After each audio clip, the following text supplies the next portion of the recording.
परवा झालेल्या पत्रकार परिषदेचं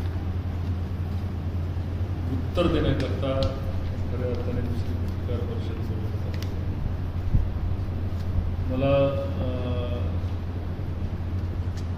संजू बाबा आणि रामराजे यांनी बरेच ॲग्रेसिव्ह होऊन अगदी मला वाटतं मी बोलल्यामुळे त्यांचा BP सगळं हल्लेलं दिसते आणि मानसिक स्वास्थ्य पण त्यांचं खराब झालेलं दिसते. पण मला त्यांचं मानसिक स्वास्थ्य खराब करणे हा माझा त्यांचा अजिबात हेतू नव्हता. माझा हेतू एवढाच होता की तालुक्यामधल्या ज्या संस्था विकल्या गेल्या, शेतकऱ्यांच्या मालकीच्या संस्था, साखर कारखान्याची जमीन असेल, तुमचा खरेदी विक्री संघ बंद करून त्या ठिकाणी गोविंदनी चालू केलेला स्वतःचा गोडाऊन असेल, दूध संघाच्या विक्रीनंतर बँक पहिली त्यांनी गोयंकाला विकली. गोयंकाच्या आधी 70,000 कोटी रुपयाचा जो कर्जमाफी झाली, त्या कर्जमाफीमध्ये सगळी प्रकरणं लोकांची शेतीची प्रकरणं दाखवण्यात आली. अनेक गोष्टींचा आणि ती असलेली बँक त्यांनी आता बुलढाणा बँकेत पतसंस्थेत मी त्यांना म्हणतो होतं की श्रीराम तुम्ही विमानतळ विकायला काढले, विमानतळाची मागणी केलेली आहे, तर विमानतळाची ते म्हणते आम्ही आमच्या कुटुंबाने कुणीही विमानतळ मागितलं नाही. मी जेव्हा बोलतो तेव्हा पुरावे हातात असल्याशिवाय मी बोलत नाही. त्यांनी असं सांगितलं की माझी खासदार च्या नावाने एक अर्ज आहे, त्या अर्जाची प्रत मला अजून बघायला मिळालेली नाही. पण मला ज्या प्रकारे माहिती आहे त्या प्रकारे हा त्यांच्या घशात जाऊ नये म्हणून त्या काळात इंद्रानाथ निंबाळकर, स्वर्गीय इंद्रानाथ निंबाळकर, आणि त्यासाठी त्यांनी कुठला अर्ज केला असेल तर त्याची मला कल्पना नाही. आणि फलटण शहराचं वैभव असणारं हे विमानतळ गिळायची किंवा त्याची मागणी करायची आमची बरीच इच्छा आहे. फलटण शहरातला पालखी थळ उठवायचा आणि कारखान्यामध्ये जे 8 कोटी रुपयाला ज्या लोकांना जमिनी विकल्या त्यांचीच जमीन 100 कोटी रुपयाला विकत घेऊन शासनाचे पैसे घेऊन तिथे एक मोठा आर्थिक फ्रॉड शासकीय लोकांच्या मदतीने चालला होता. त्याच्यावर नजर टाकणं मला गरजेचं वाटलं. आणि या ठिकाणी मला श्रीमंत रामराजेंना सांगायचं की आपण जे बोलता की आम्ही तोंड उघडलं, तर तुमच्यात जेवढे तोंड उघडायची क्षमता आहे तेवढं तुम्ही तोंड उघडा. त्याला प्रत्येक गोष्टीला उत्तर द्यायला आणि सगळं समर्थ. आणि जितक्या तुम्ही खाली पातळीवर जाल तितका कचरा तुमचा बाहेर निघणार याची तुम्ही 100% याच्यामध्ये खात्री बाळगा. मला परवा संजू बाबांनी त्यांच्या ह्याच्यामध्ये सांगितलं, माझी जिल्हा परिषद सदस्य असणाऱ्या संजू बाबांनी सांगितले की दूध संघाचे सभासद आहेत. दूध संघ ठेवलाच कुठं सभासदाला तुम्ही? 70,000 लिटर दूध असणारा दूध संघ तुम्ही ट्रॅक्टर वाटून लोकांना पैसे वाटून ताब्यात घेतला आणि गोविंद वाढवला आणि दूध संघ बंद केला. RKVYची योजना असणारे त्याचे कूलर आलेले कूलर हे कोणी खाजगी संस्थेला वापरत आहे. हे जे व्हिडिओ चित्रण सकट त्याची सगळी संपूर्ण माहिती आपण घेतलेली. आज एवढा वेळ आपल्याला नाही. निश्चितपणे त्या दूध संघाचा वापर फक्त केला आणि दूध संघ आज पूर्णपणे दूध संघ बंद आहे. दूध संघाच्या संस्थेच्या नावावर बोगस दूध टाकलं जातं आणि हा मोठा भ्रष्टाचार या ठिकाणी या कुटुंबियांकडे केला जातो. एकीकडं स्वतःचा दूध खाजगी दूध संघ वाढवायचा आणि सहकारी दूध संघाचं डबडं वाजवायचं आणि त्याला विक्रीला काढवायचं, ही गोष्ट निषेधार्थ आहे. माझ्या बाबतीत म्हटले की स्वराज विकला, हा विकला. स्वराज हा माझा खाजगी व्यवसाय होता, मला चालवावा वाटला म्हणून चालवला. जेव्हा चालवायला नाही वाटलं तर मी मिनार विकलं, आणखीन जमिनी विकल्या, आम्ही तुझ्यावर कधी बोललो नाही. खाजगी उद्या तुम्ही काही विकलं तर आम्हाला त्याच्याशी काय देणं घेणं नाही.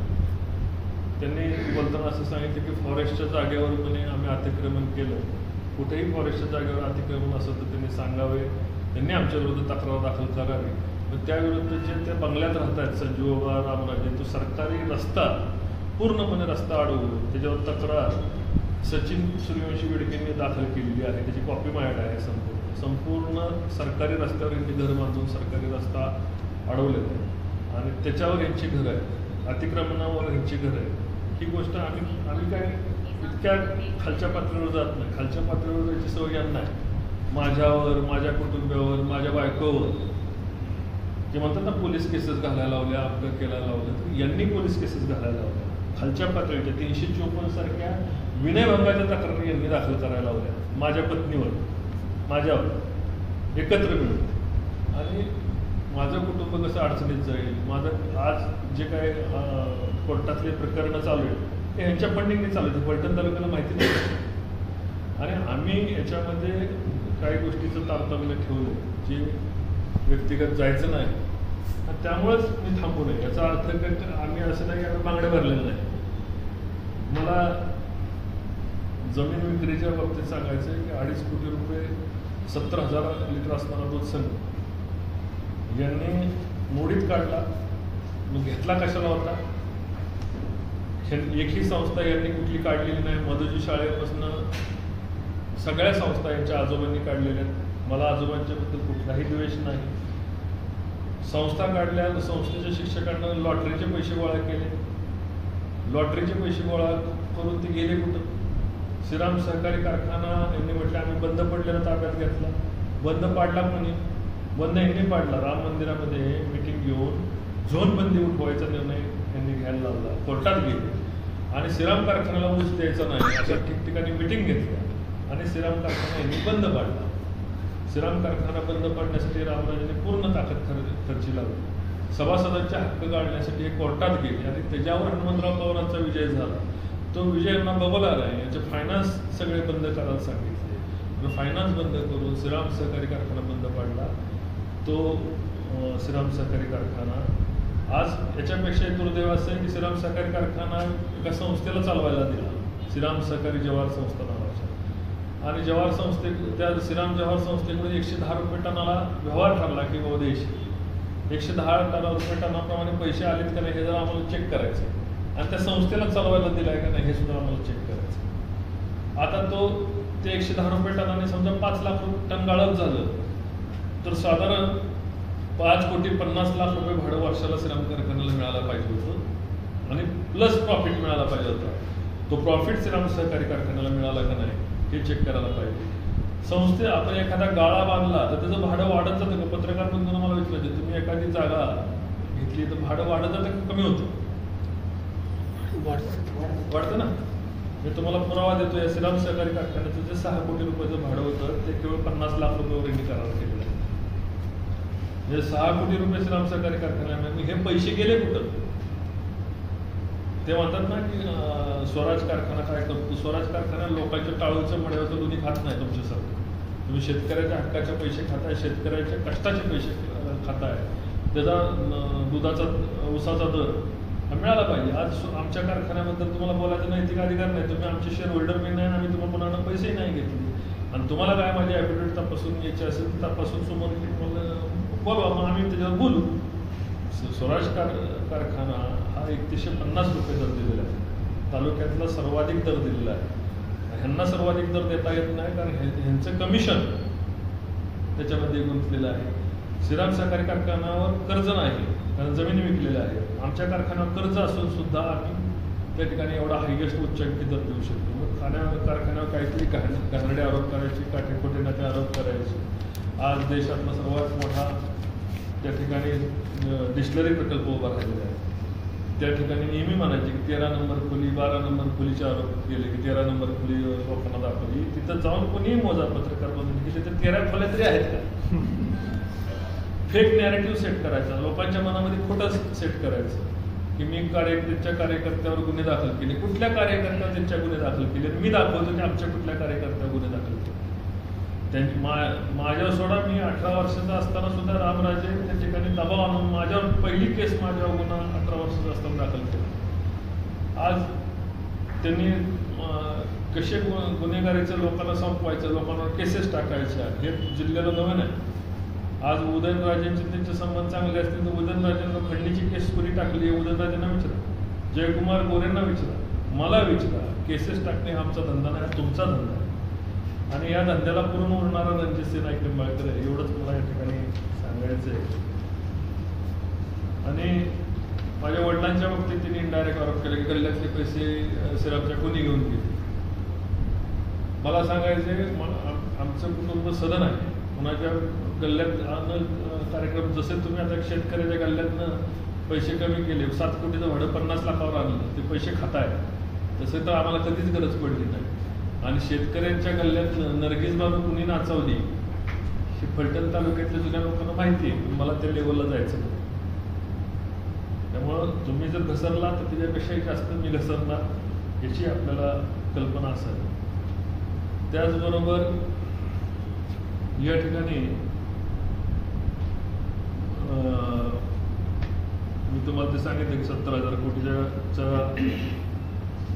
कर्जमाफीत कसे बँक बसवली, बँकेला रिझर्व्ह बँकेने मोराटोरियमची बँक एवढी चांगली होती तर रिझर्व्ह बँकेने यांच्यावर निर्बंध काढले होते. निर्बंधातनं आत्ता बँक बाहेर आली असेल बुलढाणा पतसंस्थेमुळे.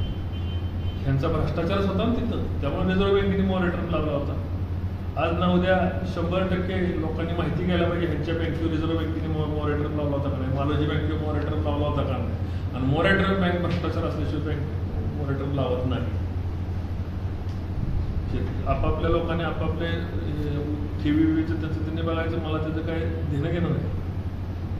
त्याचबरोबर नायकोमवाडी इथे या ठिकाणी आपण MIDC काढायला गेलो. नायकोमवाडीमध्ये माझ्या आणि माझ्या कुटुंबाची मिळून 10-20 एकर कारखान्याची 10-15 एकर जमीन असेल, निश्चितपणे जमीन आहे. पण त्या ठिकाणी माझ्या जमिनीसाठी मी उद्योग काढावा लागतो. मी एवढा तर मी नाही, ज्या ठिकाणी कोट्यवधी रुपये आम्ही स्वतः लोकांच्यासाठी खर्च करतो. 25-30 एकर जमीन MIDC घालवायसाठी MIDC नाही करत. गेल्या सातत्याने 15 वर्ष मी त्या ठिकाणी प्रयत्न करतोय की त्या ठिकाणी पूर्व भागातील लोकांना रोजगार उपलब्ध व्हावा. ज्या ठिकाणी म्हटले तुमचे नीरा देवघरचे खोटे टेंडर काढले, मी दाखवतो नीरा देवघरचे खोटे टेंडर काढले काय काढले. नीरा देवघरचं काम जवळपास संपत आलेलं आहे, जे फलटण तालुक्यात आलेले. पुढचे टेंडर अजून उघडलेले नाही, ते तुम्ही तुमच्या नेत्यांच्या मार्फत ते टेंडर कॅन्सल करावे याच्यासाठी उपमुख्यमंत्री देवेंद्रजी फडणवीस साहेबांना भेटला होता. देवेंद्रजी फडणवीस साहेब त्याच्यावर निश्चितपणे खुलासा करणार आहेत की कोण आलं फलटण नीरा देवघरचे 937 कोटीचे टेंडर कॅन्सल करायला. आणि मला स्वतः अजित पवार साहेब स्वतः म्हटले होते की मी आणि रामराजे टेंडर कॅन्सल करायला आणि कार्यक्रम रद्द करायला आपण फलटणचा गेलो होतो. अजित पवार खोटं बोलणार नाही. अजित दादा पवारांना तुम्ही विचारा, अजितदादांकडे जाऊन बसले की माझं कसं होणार, तालुक्यातील लोक मला सोडून चालल्यात, नीरा देवघरचं काम बंद पडलं पाहिजे म्हणून हे टेंडर रद्द करण्याकरता ह्यांचा आटापेटा चालला आहे. ज्यावेळेस मी खासदार झालो 15 दिवसात नीरा देवघरचं पाणी वळवलं आणि जेव्हा यांचे सरकार आलं तेव्हा ह्यांचे आमदार काय आणि हे दोन्ही आमदार असताना नीरा देवघरचं पाणी परत बारामतीकडे वळवलं होतं. ते त्याच्या वेळेस ह्यांचा लाचारपणा आणि असणारी सत्तेसाठी असणारी लाचारी फलटण तालुक्याने यांच्या आमदाराची आणि यांची निश्चितपणे त्या ठिकाणी योजना होती. मला हे काय नवीन नाही. नीरा देवघरचं पाणी वाचवलं कोणी फलटण तालुक्याला माहिती. आणि नीरा देवघरवरनं नुसतं नीरा देवघर नाही तर त्याच्यावर धोंबलपुडी बारमाही करायचं काम तुम्ही केलं हे सगळं फलटण तालुक्याला माहिती. महिन्यात 1.5 महिन्यामध्ये आता या ठिकाणी धोंबलपुडीचं बारमाहीकरण संपते.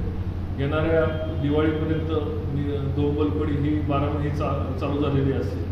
हे काम तुम्हाला त्या खात्याचं मंत्री असताना गेले अनेक वर्ष त्या खात्याचा मंत्री होता, पण तुम्ही कुणाच्या तरी जोडे पुसत असल्यामुळं की तुम्हाला धोंबलपुडी बारमाही करायची नव्हती, तुम्हाला नीरा देवघरचं पाणी आणायचं नव्हतं. त्या खात्याचे मंत्री, मी मंत्री पण नव्हतो, मी साधा खासदार होतो, त्या खात्याचे कॅबिनेट मंत्री असताना तुम्ही ते दोन्ही प्रकल्प केले नाही. दोन्ही प्रकल्पाचं पाणी आणलं नाही. नीरा देवघरचं पाणी फलटणच्या विषयावर येऊन थांबलं तरी तुम्हाला याची बिल. नीरा देवघरसाठी वेगळी पत्रकार परिषद घ्यायची असेल, वेगळी पत्रकार परिषद घ्या, मी त्यांना उत्तर द्यायला समर्थ आहे. मी पहिलंच उत्तर दिलं, त्याच्यावरच त्यांना धरण कुठेही माहिती नाही, किती TMCचं धरण हे रामरायांना माहिती नाही, धरणाला पैसे किती खर्च झाले हे माहिती नाही. एवढंच त्यांचा अज्ञानी माणूस जो ह्या माणसाची अक्कल त्याच्यावरच कळले की हा त्या खात्याचा मंत्री होता का नुसता रबर स्टॅम्प होता की तिकडून बारामतीहून आदेश आले की सही करायची, मग लवासाला जमीन द्यायची झाली की सही करायची.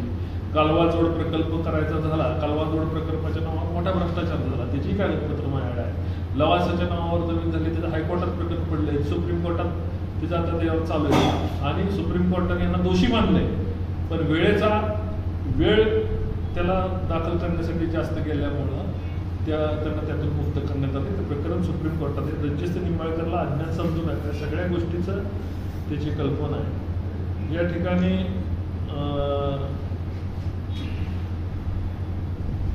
त्याच्यानंतर 75 HP ची मोटर सोनगाव येथे जाऊन बघायची, कुणाची बेकायदेशीर चालू आहे. माझं तर 75 नाही 100 HP ची असतो. मी MSEB कडनं लाईट घेऊन चालू करतो. बिना लाईटची मोटर सोनगाव बंगल्यावर कोणाची चालू आहे त्यांनी बघायचं.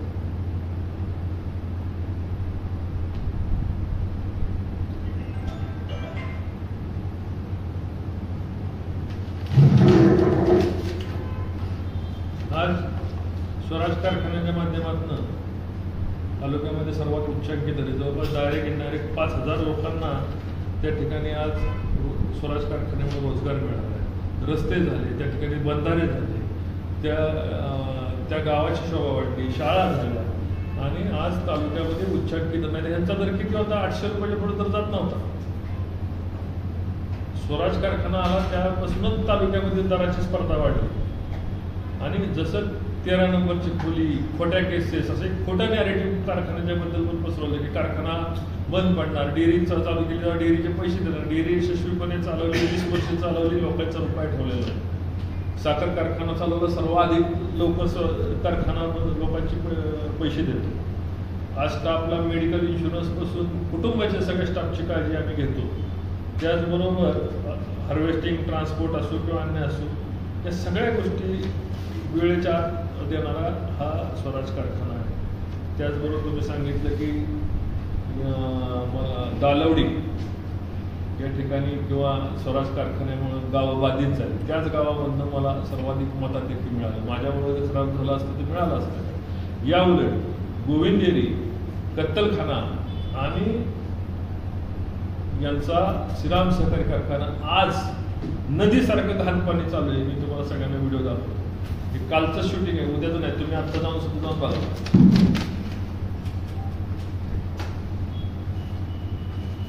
हे नीरा नदीत जाते, नीरा नदीत सगळे मासे मारतात, सोमनथळीत जाते आणि ते पाणी आज नीरा नदीचं पाणी नरसिंगपूरला मिळते, पंढरपूरला लोक भक्ताचं पाणी पितात. हे कत्तलखान्याचं, जनावरांचं पाणी, श्रीराम कारखान्याचं घाण पाणी, गोविंदेरीचं दुधाचं पाणी, गटराचं पाणी हे पंढरपूरला वारकरी पितात. ह्याची दखल ही घेणार आहेत का नाही? दुसऱ्यावर टीका करताना आपल्याकडे 5 बोटं नाही, आपण आणि त्याच पद्धतीने स्वराज कारखान्याने दाखवावं.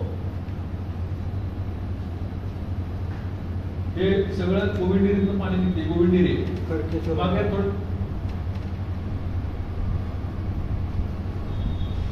ही गोविंदेरी ना,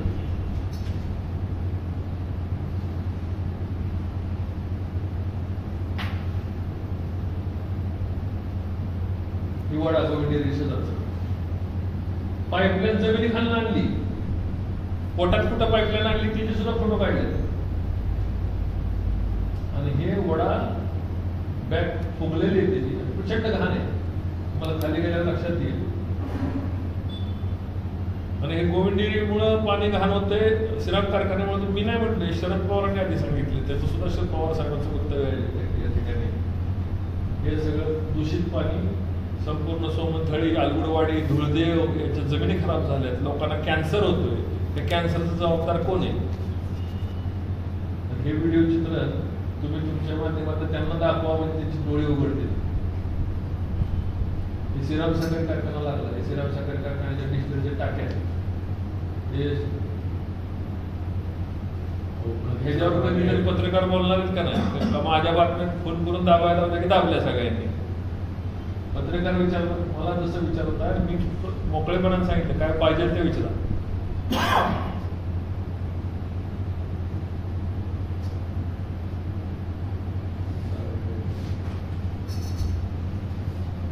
तसंच माझ्याकडे दत्तगिरीचं आहे, तसंच माझ्याकडे शेरबीचं आहे. मला पण त्यांच्याविषयी नाही बोलायचं. उद्योग चालले पाहिजे.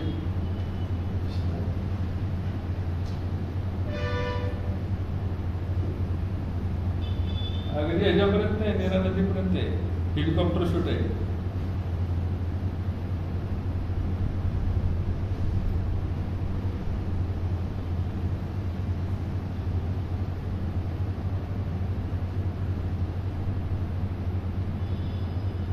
श्रीराम कारखाना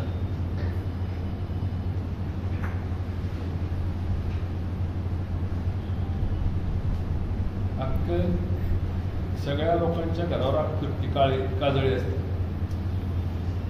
होईल पाण्याचा कलर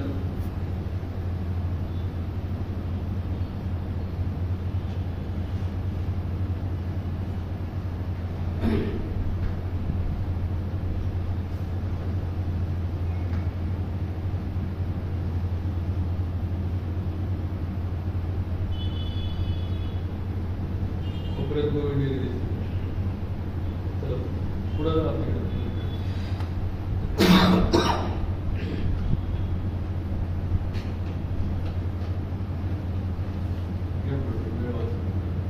पाणी गोविंद पाणी गोविंद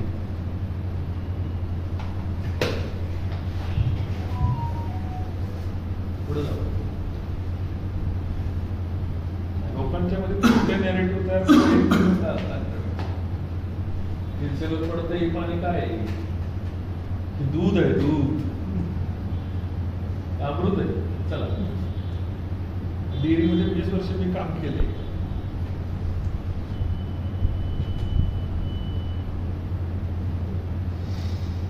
पुढे चल डायरेक्ट दोघांचं तीर्थदर्शन झालं नाही. पुढे चल डायरेक्ट नदी करतो.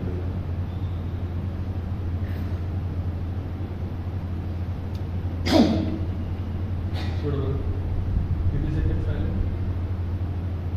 1 मिनिट आहे.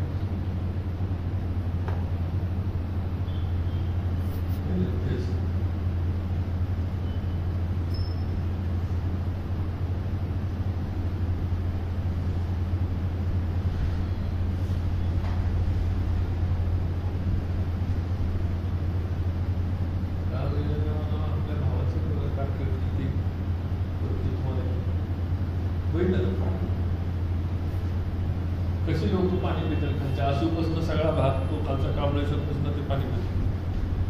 कशी पाणी पिणार लोक? राम सहकारी कार्यक्रम गोविंद तीर्थ वाहतो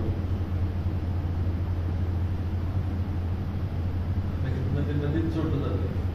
आवाज आहे त्याला, आवाज पण वाढतो कार्यक्रम. ती नदी नदीत सोडले.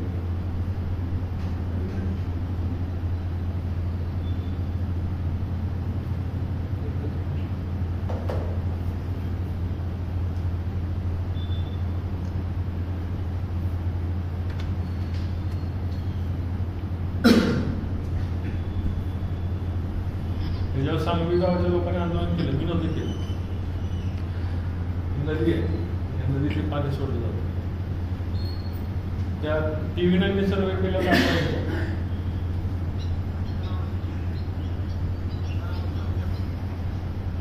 प्रदूषण प्रकरणामध्ये आपण लक्ष घालू असे प्रतिपादन माजी केंद्रीय कृषी मंत्री शरद चंद्र. नीरा नदीच्या चांगल्या पाण्यात रसायन मिश्रित सांडपाणी मिसळून ते दूषित करण्यात येते गंभीर माजी केंद्रीय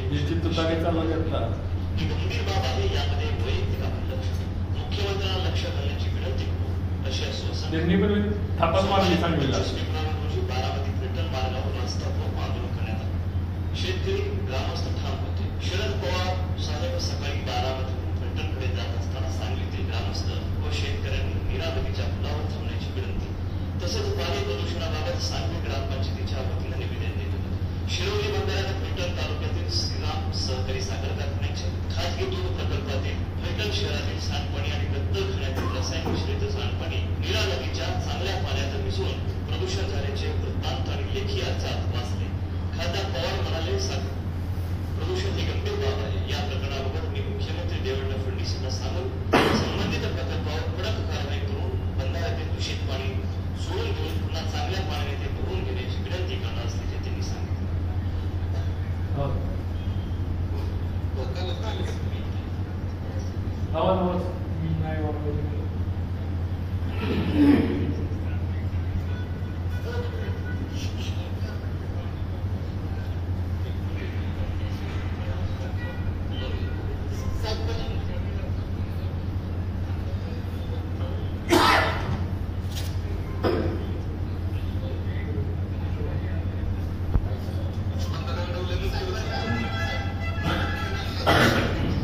म्हणजे कांबळेश्वर बंधाऱ्यापासून पाणी चांगले आणि या बंधाऱ्यात शिरोलीच्या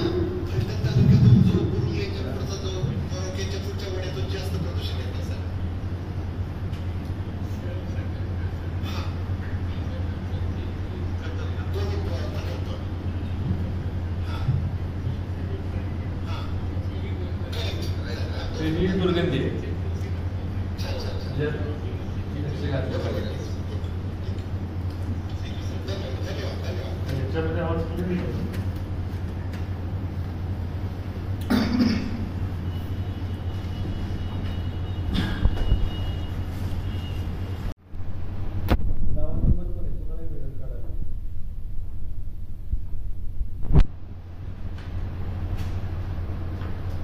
ही त्याची सॉफ्ट कॉपी आहे.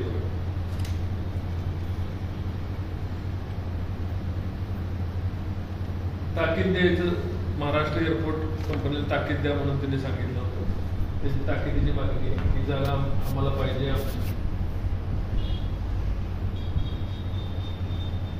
हे सगळे गट नंबर आहेत. हे सगळं आमची जमीन कशी होती, काय होती, जावयाचे विमान होते. त्याच्यानंतर रामराजेंनी म्हटलं ना, रामराजेंनी बहुतेक त्यांचा बुद्धी काय म्हणतात त्याला, अल्झायमर झालेलं असतं. रामराजेंनी बैठक लावली होती आणि ही रामराजेंचं पत्र आहे की ही जमीन परत मिळण्यासाठी बैठक लावली 1997 साली. त्याचे संपूर्ण इतिवृत्त आहे. हे जे फोटो घ्या, हे कोर्टातला यांचा दावा आहे. सातारा कोर्टात होता.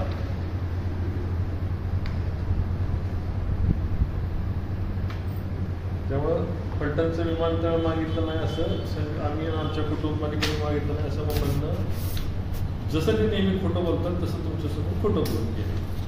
रामराजे खोटं बोलून गेले. आता नाईकमुंगवाडीचं MIDC रद्द करावी म्हणून हे जे फोटो घ्या, रामराजेने त्याच्या दालनात बैठक घेतली होती. नायकमुंगवाडी फलटणपेक्षा लांब आहे, फलटणच्या लांब आहे, म्हणजे पूर्व भागातल्या लोकांना नोकऱ्या मिळू नयेत. केवळ यांच्या दारात हुजरेगिरी करायला, ह्याचाही फोटो घ्या. हुजरेगिरी करायला रद्द करण्याचा ठराव त्यांच्या दालनामध्ये त्यांनी बैठक घेतली, त्यावेळेस त्यांनी करून घेतला होता. पण दुर्दैवाने त्या ठिकाणी देवेंद्रजी फडणवीस साहेब राज्यात सरकार पुन्हा आलं आणि त्यांचं नाईकमुंगवाडी MIDC रद्द करण्याचं स्वप्न ढासळलं. ते असेल ना, काय नाही, नाईकमुंगवाडी MIDC विना अधिसूचित करावी. आणि त्याचं कारण काय दिलंय,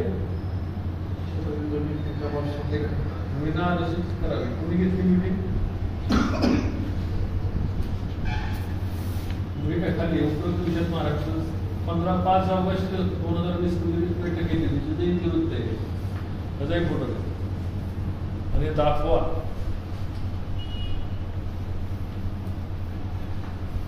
सांगावं त्यांनी की का MIDC झाल्यानंतर फलटण तालुक्यातल्या बेरोजगार युवकांना 10,000 लोकांना न्याय मिळेल, का रद्द करायसाठी तुम्ही बैठका घेताय? मी सांगतो आता, मी नाही, देवेंद्र फडणवीस साहेब सांगतील की हे भेटायला आलते का नाही.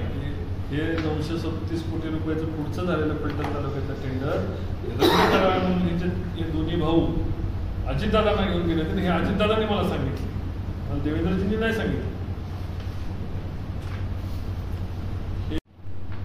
मला माझा पराभव एवढ्यासाठीच करण्यात आला, सगळ्या संस्था यांना विकता याव्या, फलटणमध्ये भ्रष्टाचार करता यावा. आणि मला सांगा, सगुणा माताच्या नावावर काम कोण घेतो फलटणमध्ये? मी घेतो. माझे व्यवसाय हे माझ्या ॲफिडेव्हिटमध्ये जाहीर आहेत. तुमचे व्यवसाय काय आहेत?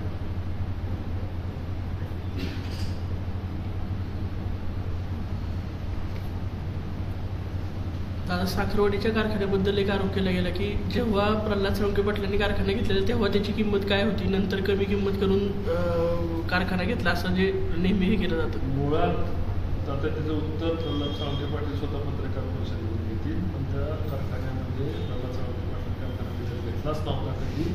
कारखान्यामध्ये त्यांनी कुटुंबाने त्यांचं हॉटेल घाण ठेवून त्यांच्या कारखान्यामध्ये जवळपास 10 कोटी रुपये घर घाण ठेवून ठेवली होती. त्याचा निलाव काढावा, प्रल्हाद पाटलांना अटक व्हावी म्हणून हे मंडळी सातत्याने प्रॉव्हिडंट फंडच्या ऑफिसला फोन करतात. प्रल्हाद पाटलांना अटक व्हावी, त्यांचं कुटुंब रस्त्यावर यावं, त्यांचं घर खाली करून घ्यावं आणि त्यांच्याच कुटुंबाची जमीन निलावात दारोला घ्यायला लावली. 3.5 एकर जमीन घेतली आहे. त्या सगळ्या त्यांच्या आरोपावरती विस्तृतपणे फक्त साखरवाडी या विषयावरती येत्या 2 दिवसातच आपल्याला सर्वांना निमंत्रित करून मुद्देवार सगळं आपल्यासमोर मांडलं जायचं. आता मला सांगा, मी मगाशी म्हटल्याप्रमाणे श्रीराम कारखान्यामध्ये किती मोठा भ्रष्टाचार आहे. 110 रुपये टनाला मंत्री समितीने सांगितले की 200 रुपयाच्या आत कारखाना चालवायला द्यायचा नाही. त्यांनी 10 रुपये किलोने कारखाना चालवायला दिला. 10 पैसे किलोने, 10 पैसे किलोने कारखाना चालवायला दिला. मग ते जातात कुठं पैसे, आणि भाडं वाढतं. 15 वर्षात 110चं 1000 रुपये भाडं गेलं पाहिजे, 500 रुपये गेले पाहिजे, 400 रुपये गेले पाहिजे. 10 पैसे तर होणार नाही. आणि त्याचा सुद्धा योग्य त्याचा अभ्यास ॲडव्होकेट नरसिंह निकम साहेबांनी केला आहे. त्याचं उत्तर त्यांना त्याच्या पद्धतीने, त्याच्या न्यायालयीन पद्धतीने ते निश्चितपणे ती माझ्या सगळ्या कॉपीज त्याच्या आलेल्या आहेत. आणि कोणाची वाट कशी होणार आहे, कोणाची वाट कशी होणार आहे, ज्यांनी आरोप करणारे धाळ विचार करायला पाहिजे. दादा, 2 नंबरचे फिल्टरमधले जे व्यवसाय आहेत त्यांना आपल्याकडनं आवाज दिलं जातं किंवा प्रोटेक्ट केलं जातं असं एक नेहमी हे केलं जातं, आरोप केला जातो. त्याच्यावर काय सांगा? 2 नंबरचे व्यवसाय फिल्टरमधले मोक्काचे गुन्हेगार कोणाचे नगरसेवक आहेत ते बघावं. मोक्का लागलेले कार्यकर्ते, तडीपार झालेले कार्यकर्ते, कुणाचे कार्यकर्ते ते बघावं. माझ्याकडे मी अजून विस्तृत आहे त्याचं, पण एवढ्या थर्ड ग्रेडच्या लोकांवर मला बोलायची गरज नाही. योग्य वेळ आल्यावर त्यांनी एकदा त्याचं खुलासावर सगळं देतो की पुन्हा किती गुन्हे आहेत. आणि हे पण आहे, त्यांनी जे शिक्षण मंडळाचे सदस्य केले होते, युवराज हस्त युवराजला माहिती शिक्षण मंडळाचे सदस्य कोण होते, सगळ्यालाच माहिती आहे मला. त्यांची सुद्धा त्यांची जन्मपत्रिका, कुंडली, त्याच्यावर किती गुन्हे होते, त्यांना फलटण शिक्षण मंडळाचे त्यांना सदस्य करण्यात आले होते. आणि कोण कोणाला तडीपार करते, कोण कोणा गुन्हे दाखल करते, याचा सुद्धा अभ्यास केला आहे. योग्य उत्तर निश्चितपणे देऊ, तुम्ही काळजी करायची गरज नाही. आणि त्या ठिकाणी कोण मटकेवाला, कोणाकडे पैसे वस्तू, कोणाच्या शेजारी बसायला असतो, तिथं दिवसा कुठं बसायला असतो, रात्री कुठं भेटतात, कुठल्या गावी रात्री मुक्कामाला असतात, ह्याची सुद्धा माहिती आमच्यापाशी. दादा, तुम्हाला त्यांनी रामराजेंनी म्हटलं की उमेदवार उभा करून दाखवा, धमकीवाला तुम्हाला चॅलेंज दिलेलं. उमेदवार तर उभा होणारच आहे. आणि उमेदवार फलटण तालुक्यातल्या त्या जे म्हणतात ना, मी यांना पाडलं, मला नाही पाडलं, फलटण तालुक्यातल्या जनतेने तुम्हाला उत्तर दिलंय. 18,000चं मताधिक्य मला दिलेलं आहे फलटण तालुक्यात. फलटण तालुक्यातल्या जनतेने मला स्वीकारले. आणि रामराजे, संजूबाबा, पिट्टू तुमच्या तिघालाही नाकारले. 18,000 लोकांनी तुमच्यापेक्षा जास्त मतदान मला फलटणच्या दिलेले. तेच विधानसभेला त्याची दुप्पट होणार आहे. कारण तुमची कट कारस्थानं, जसं नायकोवाडी MIDC रद्द करा, श्रीराम कारखान्याचा मलिदा खावा, नीरा देवघरची कालवे बंद पाडा, हे कारस्थानं लोकांच्या समोर उघड झालेली. 18,000चं कधी 36,000 तुमचा उमेदवार पडणार आहे तुम्हाला कळणार नाही. तुमचा भ्रम आहे की लोकांना तुम्ही फसवू शकता, लोकांना तुम्ही गुलाम समजता. ही गुलामगिरीची बंधनं तुमच्या संस्थेत काम करणारे तुमचे सर्वंट लोक पाळू शकता, जनता नाही. गुलामांची फौज जी तुम्ही केली, जी महाराज जी आपण मुजरा करणारी, ही फलटण तालुक्यातली जनता गुलामांची फौज नाही. तुम्ही युती धर्म पाळणार नाही. मी युती धर्म पाळायचा संबंध नाही. भारतीय जनता पार्टीचा उमेदवार या ठिकाणी उभा राहणार आहे. कारण मला या तालुक्यामध्ये मताधिक्य मिळालं आहे. हा मतदारसंघ भाजपला सुटेल असं तुम्हाला वाटतं? 100% भाजपला सुटेल. तिची कोणी चिंता करायची गरज नाही. भारतीय जनता पार्टीचा उमेदवार या ठिकाणी लढणार. दादा, दूध संघाच्या जमिनीच्या बाबत कोण खाजगी व्यक्ती घेणार होता असं त्या दिवशीच्या मोर्चामध्ये म्हणलं गेलं. तर त्यांचं असं मत आलं की ज्याला कुणाला घ्यायचं तो लिलावात बोली लावू शकतो, त्यांनी लिलावामध्ये बोली लावावी. तुम्ही तुमच्या तिघांचा लिलाव मांडा, आम्ही त्याची बोली लावू. सहकारी संस्थेची बोली लावायची आम्हाला इच्छा नाही. सहकारी संस्था टिकली पाहिजे, लोकांच्या मालकीची. उद्या शेतकऱ्यांच्या मालकीच्या संस्था टिकल्या पाहिजे. उद्या तुम्ही गोविंदच्या माध्यमातून काही आनंदी करू शकता.